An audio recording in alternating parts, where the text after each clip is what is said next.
It reminds me that there was a lecture carrying on, and eventually one person left, second person left, third person left, everyone gone.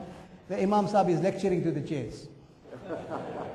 And the host, he's got a stick in his hand and he's walking up and down, up and down, up and down. So he said, the moment I am going to stop, this is just a light side, it's like to create little humor so that you feel nice when you leave here.